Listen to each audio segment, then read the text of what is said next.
pursuant to Standing Order 33-1, I rise to seek leave for the adjournment of the House for the purposes of discussing a definite matter of urgent national importance regarding mysterious killings in Shakahola in Kilifi County.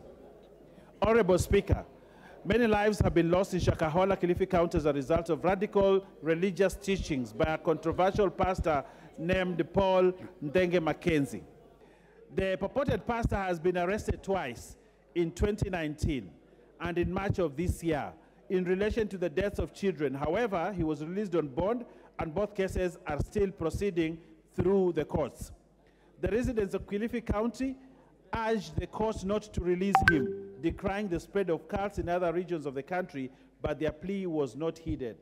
As a result, today, over 90 bodies believed to be followers who fasted to death have been exhumed in his ranch as of today, April 2023. Honorable Speaker, and this time it is tragic. He is believed to have brainwashed his followers into starvation, but himself, he eats. A father of 17 children. His children are eating and feeding well.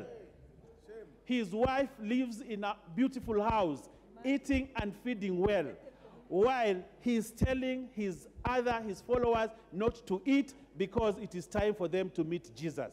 That is the tragedy of Paul Mackenzie. His 17 children and his wife, yes, are doing very well and living comfortable. But here we are faced with over 90 bodies have been exhumed and still counting. It is believed by those who are eyewitnesses, we are likely to find over 200 bodies buried in that 800 farm. This is a tragedy. This is terrorism. This is a man who has the mind of killing people and derives pleasure in looking and watching people die. This is a man who has committed a genocide on this soil, a man who should not be walking in the streets of this country. This is a man who should be behind bars. Actually, he is safer behind bars other than outside. Imelegea katika utendaji kazi, Bi Speaker, na lazima nizungumzie watu wa kwetu. Kwa nini haikujulikana? Watu wanakaa pale Shakahola, hakuna taarifa, mpaka watu wamekufa wamezikwa. Leo mnatuletea hoja mkiwa upande wa serikali ati tuangalie haya. Serikali imekuwa wapi? Vyombo vya usalama vya serikali viko wapi? Watu wamekufa wamezikwa. Hatuwezi kukubaliana na hii hoja. Upatelevu wa kazi. Bi Speaker, polisi, DCI, NSIS wanaangalia maandamano ya Mheshimiwa Raila, wanaacha watu wanakufa Shakahola. Mnashika wabunge wa upinzani Azimio, watu wanakufa Shakahola, hamjui. Mnaenda kununua tear gas ya Azimio, watu wanakufa, serikali haijui, watu wa Kilifi wanakufa. What we should be discussing in this house is what we should do to regulate these religious cults that are happening. And for me, Honorable Speaker, I get surprised all over because this thing has happened, is actually happening all over. When people choose to believe human beings, the good book in the book of John chapter 10 verse 10 promises life and life in abundance. You do not need a broker to get to Christ. You do not need any person to stand by your way when you're going to Christ as Christians. And I do not understand at times that people have chosen, even the learned ones, have chosen to go, to be radicalized by people, and some who are actually not learned, calling themselves serious titles, doctors, so and so, how they acquired those doctorates, I mean, really cannot be explainable. Is he working in cohort with the security agencies? Quite a number of things, bad things have been happening in Kenya. This is not the first incident that has happened. We have had stories of security lapse, even in those areas where there's cattle rustling and what have you. Madam Speaker, where are we putting Kenyans in such a situation?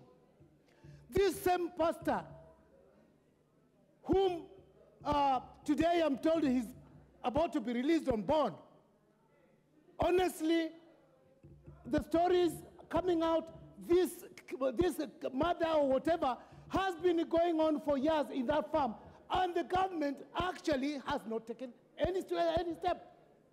It's quite a pity, Madam Speaker. If you hear what Mheshimiwa Soro has said, what the move of this bill has said, it is quite a pity. While the other regime may be blamed that it never took the opportune time to address this, Madam Speaker, I concur with the woman rep of Kilifi County, what she has said. Honestly, from when the government started hearing about this matter, it is yesterday that the president made a statement about it. Is it because the people of Kilifi are not shareholders of this country? But we want to see maximum deployment of even sniffer dogs. If we are to save one extra life today, if it is sniffer dogs that will traverse the 800 or even 8 acres of land to save one extra life from these terrorists, let us see that deployment of security forces and all other equipment and whatever they will use to save their lives, even as they continue to exhume bodies. But, Honorable Speaker, I support this motion and commend the Honorable Owen Bayer for having taken up his role as a leader from Kilifi. All states anywhere in the world have got a cardinal responsibility to protect life and property of its citizens. There can be no higher responsibility for any state than to protect the lives of its citizens. What we are staring at is a case where we have lost now approaching 100 Kenyans. And yet we are being made to believe that the state was caught unawares. It can never be possible that a functioning state can fail to detect murder of this magnitude. Madam Speaker. Madam Speaker, I said yesterday, and I want to repeat it here, that what is currently being done by state functionaries, from police to whoever, of rushing to Kilifi, is too little, too late. There are those religious leaders that have been taking advantage of our citizens. And Madam Speaker, even if we leave this one that has gone to the extremes, there are very, very many preachers, Madam Speaker, that are getting rich at the backs of very poor Kenyans, that are hanging on their shoulders and stepping on their backs and telling them that they will preach and they will be able to pray for them so that they can be prosperous.